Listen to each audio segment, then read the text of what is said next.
Hello friends, તો આજે આપણે વડાપાઉં ટ્રાય કરીશું। વડાપાઉં બનાવવા માટે આપણે અડધા વાટકા જેટલો ચણાનો લોટ લઈ લીધો છે। તેમાં અડધી ચમચી જેટલું હળદર પાવડર, સ્વાદ અનુસાર નમક, ચપટી એવો અજમો એડ કરીને તેને બરાબર આપણે મિક્સ કરી લેશું। બરાબર મિક્સ થઈ જાય ત્યારબાદ તેમાં આપણે પાણી એડ કરતા જઈને એક ઘટ એવું બેટર તૈયાર કરી લેશું। આપણું બેટર બરાબર તૈયાર થઈ ગયું છે। હવે આ બેટરની આપણે બુંદી અથવા તો સેવ આપણે મસાલા માટે તૈયાર કરી લેશું।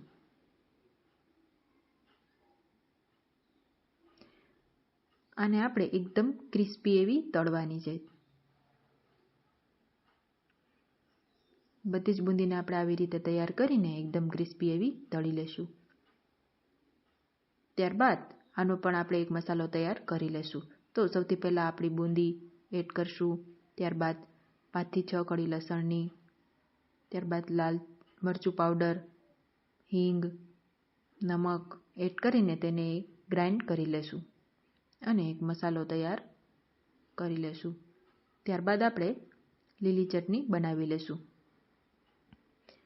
તેમાં લીલા મરચાં, કોથમીર, આદુનો ટુકડો, લસણ અને નમક અને 2 બરફના ટુકડા એડ કરીને આપણે તેને પણ ગ્રાઇન્ડ કરીને એક ગ્રીન ચટણીની પેસ્ટ બનાવી લેશું।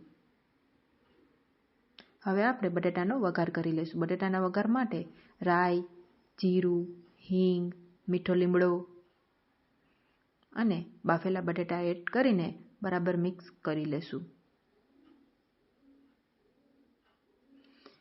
એકદમ સરસ રીતે મિક્સ થઈ જાય ત્યારબાદ તેમાં મરચાં, લસણની પેસ્ટ, હળદર પાવડર, ધાણા જીરું, મીઠું, ગરમ મસાલો એડ કરીને ફરીથી તેને બરાબર મિક્સ કરી લેશું।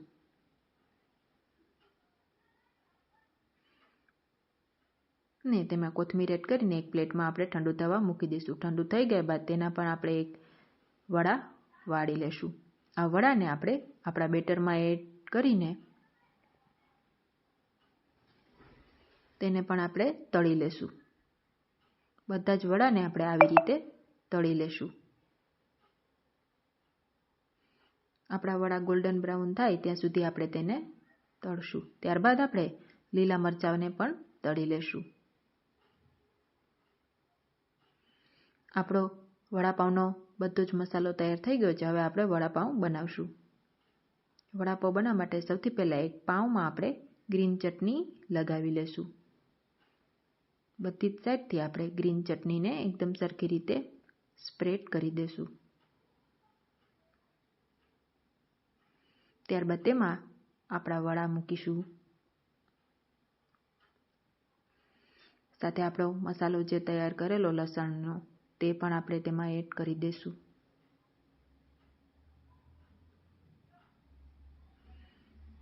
અને મરચાં વગર તો આપણો વડાપાઉં અધૂરો જ છે। તો તૈયાર થઈ ગયો છે આપણો વડાપાઉં। તેને આપણે સર્વ કરી લેશું। લુકમાં તો એકદમ મસ્ત છે।